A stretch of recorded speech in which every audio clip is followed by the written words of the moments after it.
예수 믿는 우리 모두는 하나님의 은혜로 구원을 받은 사람들입니다. 우리가 신앙생활을 해나갈 때 이 세상에서 얼마나 많은 어려움들을 겪게 되는지 몰라요. 신앙을 지키느라고 고통이 따르기도 하고 스트레스가 따라오기도 하고 많은 어려움들을 겪게 되기도 하는데, 이 모든 것들을 이겨내게 하는 하나의 힘은 바로 우리에게 천국이 있다는 사실입니다. 사실 한국교회의 이 구원관은 성도들에게 이 땅에 사는 동안에 하나님의 이 축복 속에 점점 더 지위가 높아지고 혹은 권세나 권력이 생기고 재물이 많아지는 것을 구원받은 자의 축복된 삶이라고 말하기도 하고, 궁극적으로는 천국에 들어간다는 이 구원론을 가르쳐 왔기 때문에 성도들이 이 땅에 살아가는 동안에 성령의 통치를 받으면서 죄의 세력인 세상을 지배해 나가는 것은 성도들의 구별된 빛과 소금의 삶이라는 부분에 대해서는 굉장히 소극적이었고 또 굉장히 차지하는 범위가 적었던 것이 사실입니다.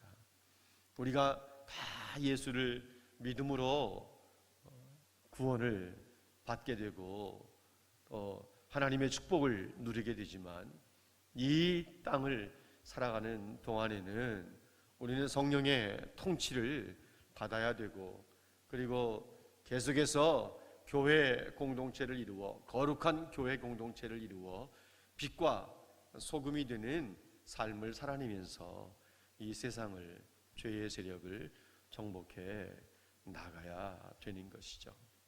우리가 지난주에 최후의 심판에 관한 말씀을 나누었습니다. 흔히 말하는 백보자 심판에 관한 말씀을 나눴는데, 이제 드디어 기다리던 그날이 오늘 이 계시록 21장에 나타나고 있습니다.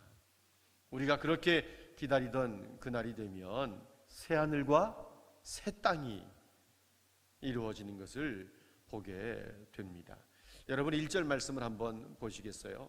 요한에게 하나님께서 환상을 보여주시는데 새하늘과 새 땅의 모습을 보여주시는 거예요. 처음 하늘과 처음 땅은 없어져 버렸고 바다도 다시 있지 않은 새하늘과 새 땅의 모습을 보여주셨습니다.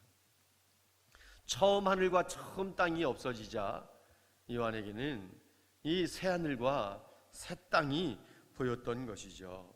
이 새하늘과 새 땅은 처음 땅과 처음 하늘을 좀 더 새롭게 만든 것인가, 아니면 처음 하늘과 처음 땅은 완전히 없어져 버리고 하나님께서 새롭게 재창조하신 것인가 하는 의문이 있는데, 복음적이고 개혁적인 신앙을 가진 학자들 가운데도 어떤 사람들은 처음 땅과 처음 하늘을 완전히 새롭게 만든 것이라고 주장하는 학자가 있는가 하면, 또 어떤 학자는 처음 땅과 처음 하늘은 완전히 소멸돼 버리고 하나님께서 새롭게 창조한, 재창조한 새하늘과 새 땅이라고 말하기도 합니다. 사실 어떤 것인가 정확하게 구별해내는 것은 어려움이 있어요.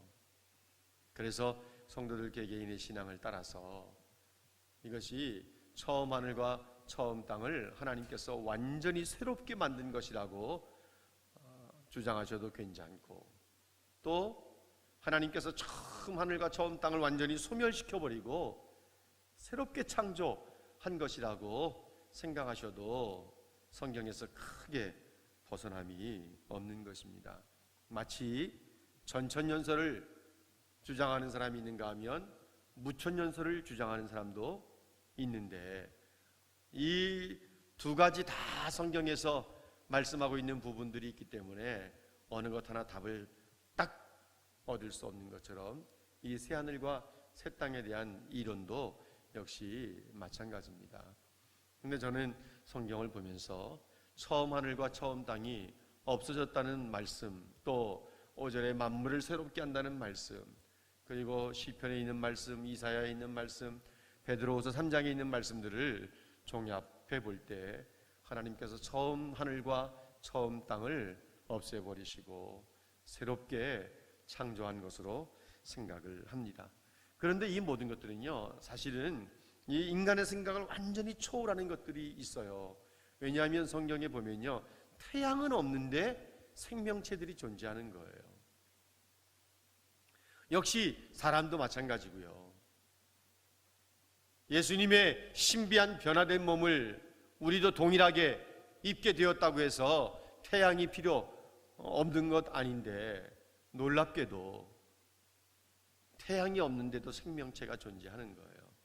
쉽게 이야기하면 식물들도 존재하는 거예요. 달마다 열매를 맺는 나무들이, 유실수들이 존재한다는 것입니다. 처음 하늘과 처음 땅은 지금 우리가 살고 있는 이 세상이죠. 타락으로 인해서 죄가 만연하고 있는 이 세상. 근데 한편으로 생각해 보면 예수 그리스도의 구속으로 완전한 구원을 받은 하나님의 백성들이 새롭게 살게 되는 이 새하늘과 새 땅은 죄가 조금이라도 들어올 수 없는 것이고 조금이라도 죄의 오염을 허락하지 않는 곳이라고 우리가 봐야 되는 거죠. 그런데 1절 마지막 부분에 보면 바다도 있지 아니하더라, 이렇게 말씀을 하고 있습니다. 바다도 있지 아니하더라. 바다도 다시 있지 않다는 이 말씀을 볼 때 바다를 좋아하는 사람들에게는 굉장히 서운한 마음이 생길지도 몰라요. 아니, 천국 가면 바다가 없구나, 뭐 이런 생각하실 수 있어요.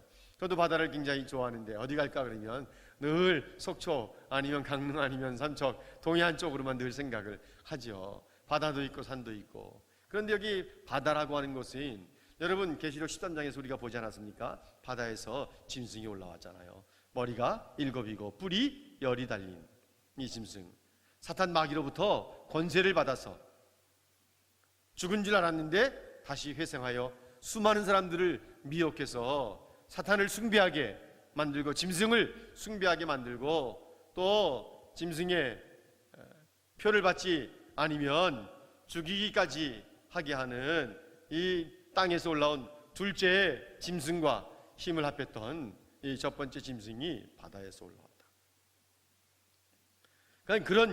그런 짐승을 다시는 용납할 수 없다는 것입니다. 그래서 성경에서 보여지는 이 바다는 악의 세력의 근원이라고 말할 수 있고, 또 다른 면에서는 그것은 세상의 상징적인 표현이라고도 우리가 이야기했는데 악의 세력의 지배를 받는 곳이에요.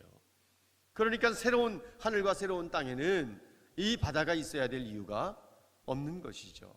우리가 지난주에도 함께 말씀을 나눴지만 이 바다는 사망과 음부와 더불어서 예수를 믿지 않고 죽은 자들의 영혼이 최후의 심판을 받게 되기까지 대기하는 장소이기도 했고요. 또 바다와 사망과 음부는 함께 이 유황과 불이 타는 불못에 던져지기도 했고요. 그러니 새하늘과 새 땅이 있는 이곳에 이 악의 세력의 근원지라고 할 수 있는 바다는 존재할 수가 없는 것이라고 우리가 말할 수 있습니다. 시편 102편 26절 말씀에 보면 천지는 없어질 것이라고 분명히 말씀하고 있고요. 이사야 65장 17절 말씀에 보면 내가 새하늘과 새 땅을 창조하노니 이전 것은 기억되거나 마음에 생각나지 아니할 것이라고 말씀을 하고 있어요.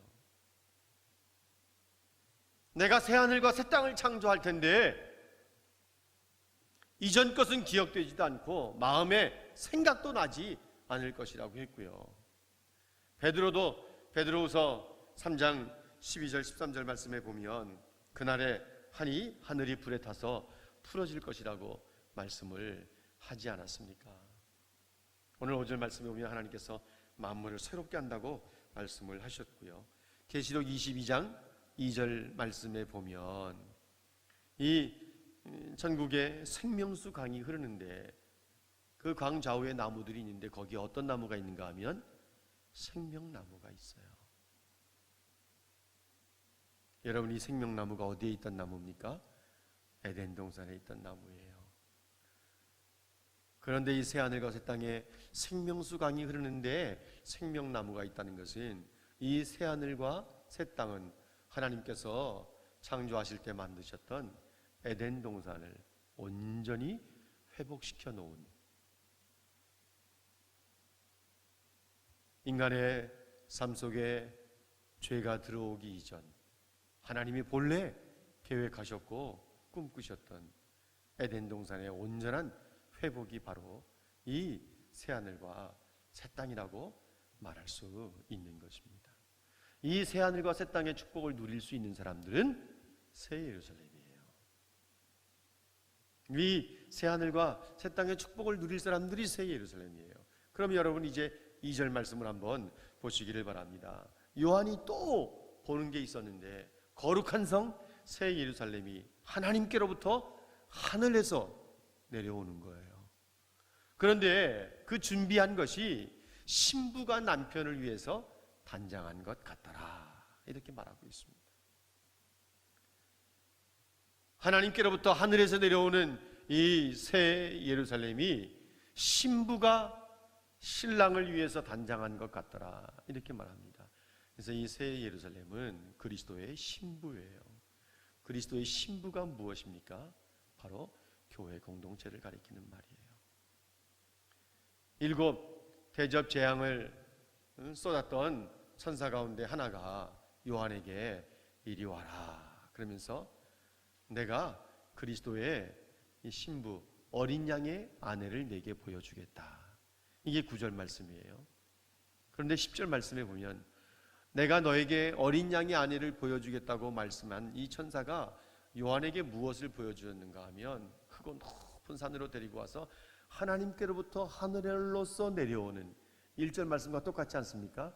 하나님께로부터 하늘로서 내려오는 거룩한 성 예루살렘을 보여준 거예요. 어린 양의 아내를 보여주겠다. 어린 양은 예수 그리스도, 어린 양의 아내는 신부된 교회 공동체 성도들을 말하는데, 어린 양의 아내를 보여주겠다고 하면서 높은 산 꼭대기로 데리고 가더니 하나님께로부터 하늘로서 내려오는 거룩한 성 예루살렘을 보여준 거예요. 그러니 여기 2절 말씀에 등장하고 또 9절과 10절 말씀에 등장하는 거룩한 성 예루살렘이 바로 교회 공동체, 어린 양의 아내 되는 그리스도의 신부 되는 교회 공동체를 가리키는 것으로 볼 수 있는 것입니다. 우리가 19장 7절에 있는 말씀을 볼 때 어린 양의 혼인 기약이 이르렀고 그의 아내가 자신을 위해서 준비했다, 이렇게 말하고 있습니다. 그리고 결국은 이제 그 어린 양의 아내 교회 공동체가 하나님께로부터 이제 이 새하늘과 새 땅에 머물게 되는 것입니다. 여러분 요한복음 14장에 있는 말씀 보면 너희는 마음에 근심하지 말라, 하나님을 믿으니 또 나를 믿으라 그러면서 뭐라고 말씀하셨는가 하면 내가 너희를 위하여 처소를 예비하러 간다 그러셨어요. 처소를 예비하면 내가 다시 와서 너희를 내게 이끌어 내가 너희를 영접할 것이라고 그렇게 말씀하지 않으셨습니까? 처소를 예비한다고 했을 때 우리 주님은 우리를 위해서 가장 좋은 곳을 예비해 놓으신 거예요. 그것이 바로 새하늘과 새 땅이 되는 것이죠. 오늘 우리가 이렇게 힘들게 세상을 살아가고 있고 현실을 바라볼 때는 코로나 사태도 그렇고 정치적인 상황도 그렇고 주택 문제도 그렇고 많은 불만스러운 정말 절망감만이 우리를 사로잡는 그런 현실 속에 있다 하더라도 신앙생활이라는 것은요, 사실은 돌아보면 어떤 순간도 그렇게 평탄할 때도 있었고 기쁠 때도 있었지만 매일매일의 삶이 산 하나 넘으면 또 다른 산이 기다리고 있고 강 하나 건너면 또 다른 강이 기다리고 있고 더 무시무시한 계곡도 기다리고 있고 이런 것들을 우리가 지내면서 지나왔단 말이에요. 결국 신앙생활이라는 것은 편안하고 안락한 현실만을 누리게 되는 것이 아니라 그것만을 경험하게 되는 것이 아니죠. 절망, 희망이라고는 찾아볼 수 없는, 입에서 욕이 절로 나오고 입에서 불평이 절로 나오는 그런 현실을 만난다 하더라도 그 속에서 하나님이 주는 힘으로 세상을 이겨내고 내 속에서 역사하시는 하나님을 경험하면서 이 세상 속에서 구별된 거룩한 삶을 살아내고 빛과 소금으로서의 삶을 살아내는 것이, 그것이 바로 신앙생활이고 그것이 바로 신앙의 체험들 아닙니까?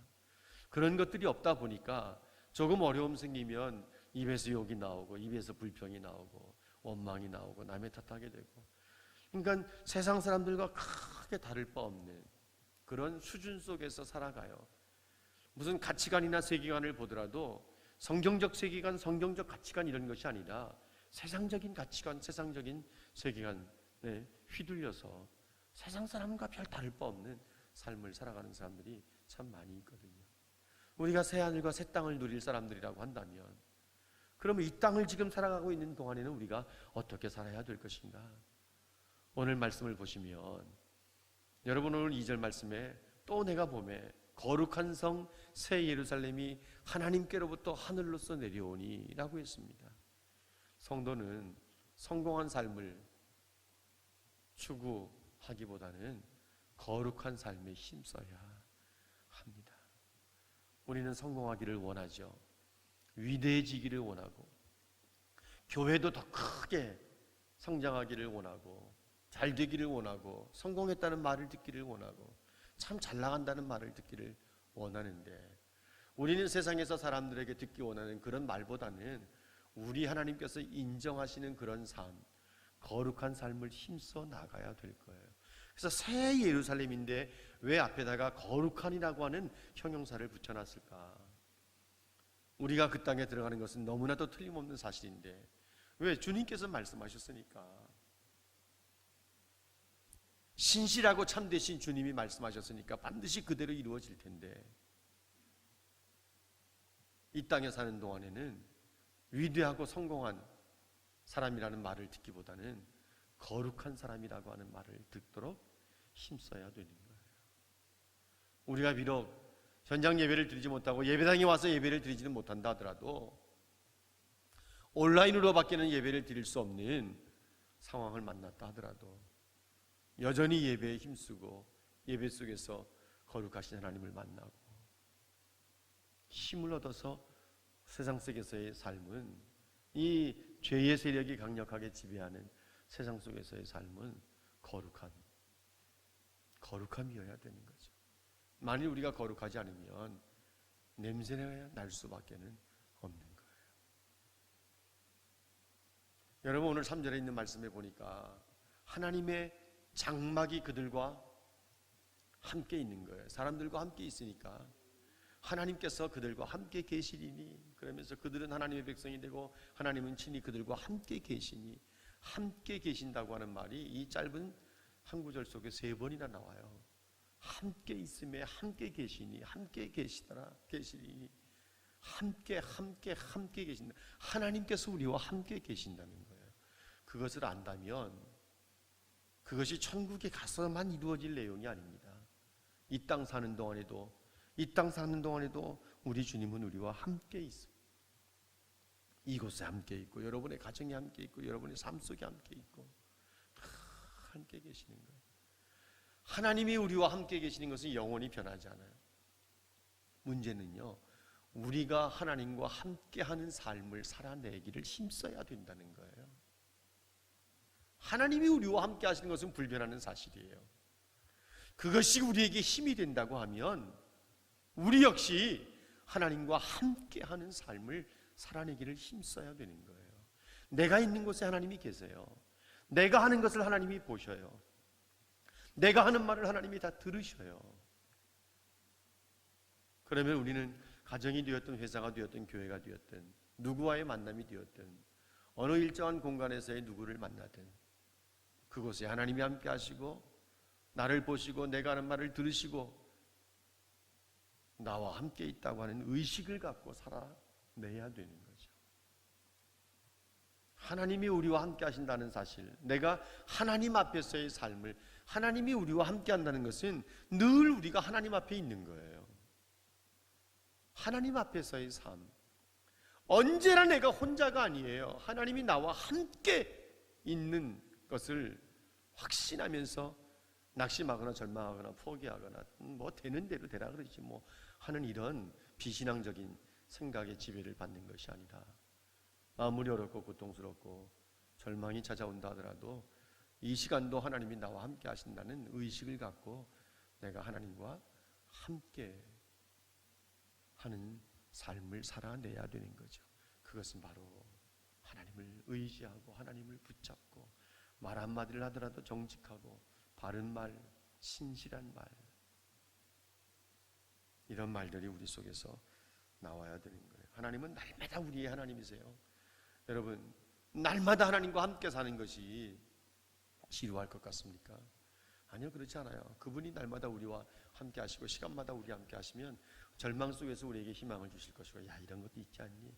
낙담 속에서 하나님께서는 새로운 힘을 주실 것이고,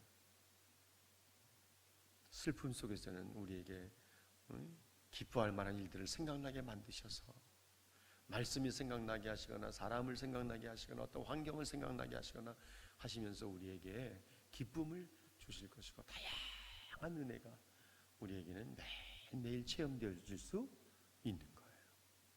그러니 주님이 나와 함께 계시는 것은 너무나 이건 불변의 사실이라고 하는 사실을 우리가 믿는다면, 이제는 내가 주님 손 붙잡고 그분과 함께하는 삶을 우리는 힘써야 되는 것입니다. 진호박이라는 사람이 있습니다. 목사님의 아들인데 미국에 살면서 마약을 하면서 인생 밑바닥까지 떨어졌어요. 바닥을 쳤습니다. 그야말로 누군가 다 나를 포기했다고 생각할 쯤에, 그런데 하나님 그를 포기하지 않으셨어요.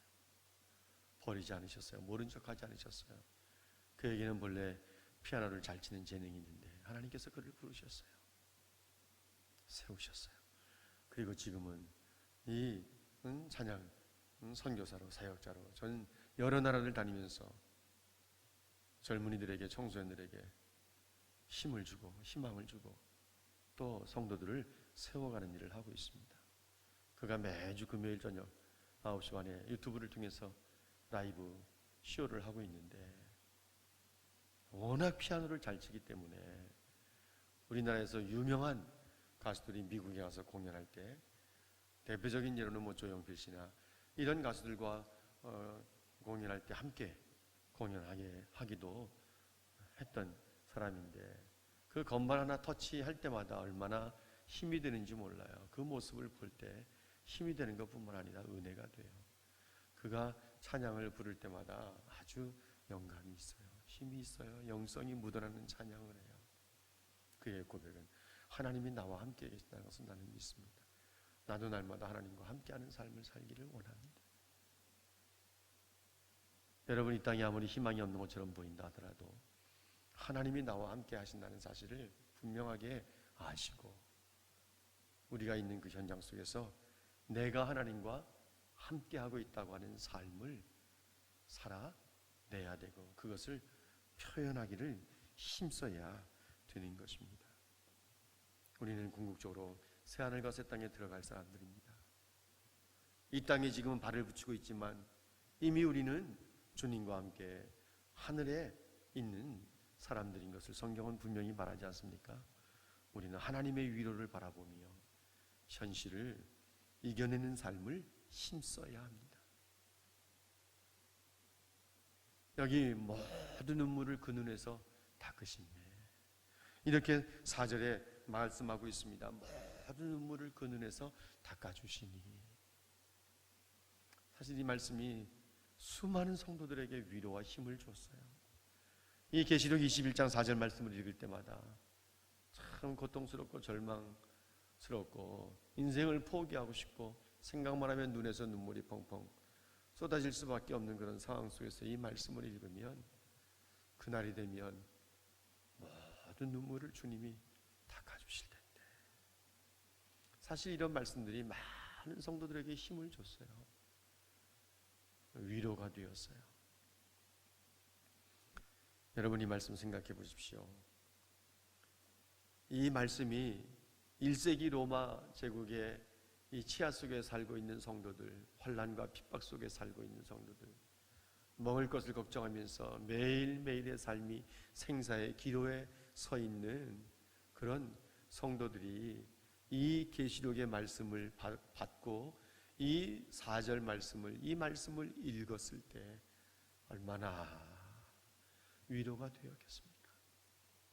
아마 이 말씀을 환난과 핍박 속에 살면서 매일매일의 삶이 생사의 분기점에 와 있다는 거 생각하는 사람들이 말씀을 읽었을 때는 막 눈물을 펑펑 쏟으면서 읽었을 거예요. 그리고 내가 버텨내야지, 힘 견뎌내야지, 이런 각오와 결단들을 했을 것입니다. 근데 이 말씀이 우리에게 이렇게 가슴속에 팍팍 와 닿지 않는 이유가 뭔가 하면 우린 지금 괜찮은 세상에 살고 있어요. 살만한 세상에 살고 있어요. 정말 돈만 있으면 대한민국 살기 좋은 나라인데, 이런 말 믿는 사람이든 믿지 않는 사람이든 자주 하는 거 우리가 보기도 하고 듣기도 하고, 어떤 때는 우리도 우리 입에서 우리도 모르는 사이에 나오지 않습니까? 정말 대한민국은 돈만 있으면 정말 살기 좋은 나라다. 모든 눈물을 그 눈에서 닦아주신다고 하시는 이 말씀, 이 말씀들이 우리 가슴속에 와서 팍팍 닿질 않아요. 뭐 어려움은 있고 고통은 있다 하더라도 주를 위해서 사는 것이 정말 무엇인지, 이 신앙 삶 때문에 고난을 당하거나 핍박을 당하거나 환난 가운데 들어갔던 경험들이 전무한 사람들은 이 말씀이 마음에 와서 닿는 것이 참 힘들 거예요. 그렇지만 이 편지를 받아드는 1세기 로마 제국의 치하 속에 있는 성도들에게는 여러분이 4절 말씀이 눈물의 말씀이고 위로의 말씀이고 축복의 말씀이었을 거예요. 저는 이 말씀을 묵상하고 준비하다가 우리 주님께서 모든 눈물을 그 눈에서 닦아주실 때 닦아주시는 것을 생각하고 감격하고 감사하면서 동시에 눈물을 펑펑펑 쏟게 되지 않을까, 그런 생각도 들었어요. 이 4절 말씀을 읽을 때마다 여전히 제 뇌리 속을 스치는 찬양이 있습니다. 저 하늘에는 눈물이 없네, 거기는 슬픔도 없네. 저 하늘에는 눈물이 없네, 거기는 승리만 있네. 고통은 모두 다 사라져버리고 영광만 가득하겠네. 우리 주님과 나 함께 있을 땐 영원한 기쁨 넘치네. 모든 눈에서 눈물을 닦아주시는 우리 주님을 생각하면 오히려 그 순간이 눈물을 쏟는 시간일지도 몰라요. 그런데 사망이 없습니다. 애통하는 것이 없습니다. 곡하는 것이 없습니다. 아픈 것도 다시 있지 아니하리니 처음 것들이 다 지나갔습니다. 아픈 사람들에게는 이 말씀이 굉장히 위로가 될 거예요. 아픈 것이 다시 있지 아니하리니. 하나님의 위로는 성령님을 통해서 지금도 계속되고 있다고 하는 사실을 우리가 믿고 현실을 이겨내는 삶을 힘써야 돼요. 그날의 그 새하늘과 새 땅에 들어가면 우리 주님이 우리 눈에서 모든 눈물을 닦아주실 텐데 이 세상에서 세상을 살아가는 동안에 겪는 고통 때문에, 아픔 때문에, 스트레스 때문에, 절망감 때문에, 낙담 때문에 찾아오는 눈물은 어떻게 하고요? 그 모든 것들은 지금은 우리 안에 계시는 성령님을 통해서 우리의 눈에서 흐르는 눈물을 닦아주시는 거예요. 이것을 우리가 믿고 우리는 이 현실을 이겨내는 삶을 힘써야 되는 것입니다. 그런데 그날이 되면 그곳에는 불신자들, 악한 사람들은 아무도 들어오지 못합니다. 여러분 8절 말씀에 보시기를 바랍니다. 그러나 문장의 흐름이 완전히 바뀌어요. 그러면서 이 불과 유황과 불이 타는 불못에 던져지는 이 둘째 사망에 들어가는 자들이 있는 것을 분명히 말합니다. 두려워하는 자들과. 아니 인생을 살면서 두려워하지 않는 사람이 어디 있다고, 두려워하는 사람들이 이 유황과 불이 타는 불못에 던져진다는 말인가, 이렇게 생각할 수 있는데요. 여기에서 두려워하는 자들과 이 말은 17장부터 있었던 이 바다에서 나온 짐승, 땅에서 올라온 짐승, 이들 때문에 겪게 되는 시련, 이 고통, 이 바벨론 땅에 살고 있는 동안에 겪게 되는 고통들. 그래서 짐승에게 경배해야 되고 우상을 숭배해야 되고 짐승의 표를 받지 않으면 매매도 할 수 없는 것들, 이런 것들의 위협을 느껴서 배교한 사람들, 그들이 바로 두려워하는 자들입니다.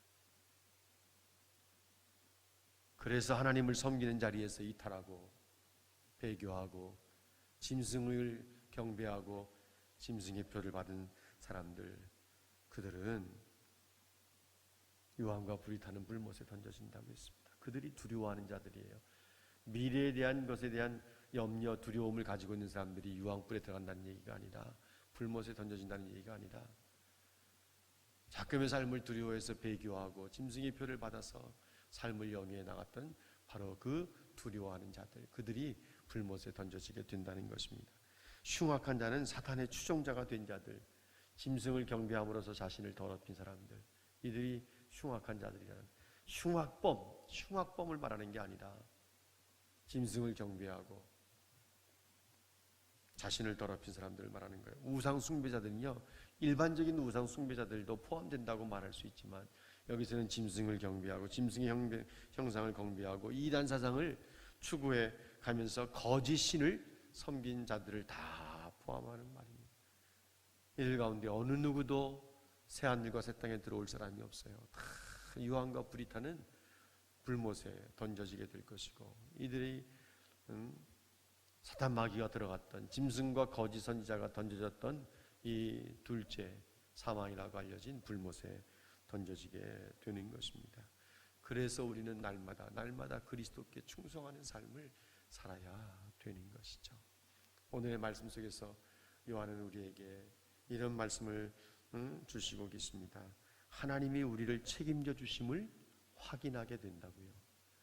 여러분, 그 땅에 가게 되면 하나님께서 말씀하시는데 6절 7절 말씀을 한번 보실 텐데요. 6절 말씀을 한번 보세요. 뭐라고 말씀하세요? 나는 알파와 오메가다. 또 말씀하시되 5절 말씀부터 계속 말씀하시는데 6절 말씀에도 보면 또 말씀하시되 이루었도다. 나는 알파와 오메가요, 처음과 마지막이라. 내가 생명수 샘물을 목마른 자들에게 값없이 주겠다. 여러분, 생명수 샘물이 뭡니까? 이건 구원이에요. 값없이 준다는 말, 이사야에 있는 말씀 생각나십니까? 값없이 주신다 그랬어요. 값없이. 목마른 자들도 내게 오라고 값없이 주시겠다고. 이 값없이 주시는 것은 구원의 선물이에요. 아니, 이미 구원을 우리들이 다 받았는데 뭐 라고 생각할 수 있어요. 여기서 말씀하고 있는 내용이 뭔가 하면 이루었도다. 7 대접의 심판을 끝내시면서 이 계시록 16장 17절 말씀에 보면 하나님의 음성이 들리는데 그 음성이 뭔가 하면요, 되었다 이 말이에요. 이루었다 이 말이에요. 이제 하나님의 진노의 심판이 다 끝났다는 얘기죠. 하나님의 진노의 심판이 다 끝났다는 거예요. 여기에 새 예루살렘이 등장하고 새하늘과 새 땅이 만들어지면서 새 예루살렘이 등장하면서 하나님이 또 하시는 말씀이 뭔가 하면 이루었도다. 나는 처음과 마지막이다. 영어의 알파벳 A가 있고 마지막 단어 Z이 있는 것처럼 헬라어 알파벳 처음은 알파요, 마지막은 오메가인데 하나님께서 처음과 마지막이 되시는데 생명수 샘물을 목마른 자에게 값없이 주겠다고 하는 이 말씀은 뭔가, 이기는 자도 역시 목마른 자들과 같은 의인 무리를 말하는 거예요. 하나님께 나오는 사람들이에요. 물론 믿음으로 이기는 사람들이라고 하는 의미도 있지만 계시록 2장 3장에 이기는 자에게 하나님이 주신 선물도 많이 있지만 바로 그 이기는 자들을 가리키는 것인데, 이것들을 다 주겠다고, 이 유업을 주겠다고 말씀을 하시는데, 오늘 여기서 우리가 관점을 가지고 바라봐야 될 것이 뭔가 하면, 왜 알파와 오메가라고 말씀하시고 처음과 마지막이라고 말씀하셨을까? 그러면서 목마른 자에게 생명수 샘물을 값없이 주시겠다고 말씀하셨을까? 여러분, 우리 안에 구원을 시작하신 분이 누구십니까? 하나님이세요. 이루어내시는 분도 누구십니까? 하나님이세요. 이 의미가 이 속에 있는 거예요. 세상 만물을 창조하신 분이 누구십니까? 하나님이세요. 인간의 타락으로 죄가 세상에 들어와서 구속함을 받은 백성들이 이 세상에 처음 세상에 살기는 부적절해서 하나님이 새로운 하늘과 땅을 만드셨는데, 여기 알파와 오메가고 처음과 마지막이라고 말씀하신 것은 하나님이 창조하신 것을 하나님이 완성하신다는 의미가 있는 거예요. 인간에게 구원을 시작하신 그 하나님께서 우리의 인간의 구원을 완성해 내신다는 거예요. 그 말은 무슨 말인가 하면 하나님께서 우리의 삶을 끝까지 책임져 주신다는 사실을 이 새하늘 새 땅에서 보여주시는 거예요. 그러면 이 땅을 사랑하는데 이 말씀이 성도들에게 주시는 교훈이 뭡니까? 여러분, 내가 너를 버리지도 아니하고, 하나님은 우리에게 분명하게 말씀하십니다. 내가 너를 버리지도 않는다 그랬어요. 내가 너를 버리지 않는다. 빌립보서 1장 6절 말씀 아시지 않습니까? 너희 속에 착한 일을 시작하시니까 그리스도 예수의 날까지 이루실 줄을 우리가 확신하노니. 내 속에 구원의 사역을 시작하신 그 하나님은 반드시 완성시켜 내시고야 마시는 분이세요. 끝까지 책임을 져주시는 분이라는 것을 오늘 말씀이 우리에게 보여주시는 거예요. 그 말씀은 이 지금 시대를 살아가는 성도된 우리들에게 주시는 약속이에요. 내가 너희를 포기하지 않는다. 내가 너를 버리지 않는다. 오늘 우리가 새하늘과 새 땅을 누리게 될 그런 축복의 주인공이라는 사실을 확신하면서 하나님께서 끝까지 나를 책임져 주실 것이라고 하는 이 내게 주시는 위로와 약속의 말씀을 꽉 붙잡고 여러분의 삶의 현실에서 신실한 성도답게, 진실한 신자답게 하나님의 영광을 드러내는, 거룩함을 추구하고 하나님이 함께 하시는 삶을 추구해 나가면서 매일매일의 하나님의 위로가 있다는 사실을 가족들에게, 친구들에게, 직장 동료들에게, 이웃들에게 매일매일 변함없이 보여주는 삶을 살아내는 하나님의 백성들이 되시기를 주님의 이름으로 축원합니다. 우리 결단송 찬양하겠습니다. 1절, 5절 마지막 절 찬양하도록 하겠습니다. 1절, 5절입니다.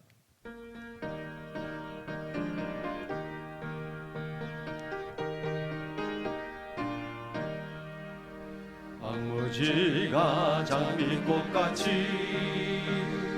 피는 것을 볼 때에 구속함에 노래 부르며 거룩한 길 다니리. 거기 거룩한 그 길에 검은 구름 없으니 낮과 같이 맑고 맑은 거룩한 길 다니리. 거기 죄인 전혀 없으니 거룩한 자뿐이라. 주님 주신 멸류관 쓰고 거룩한 길 다니리.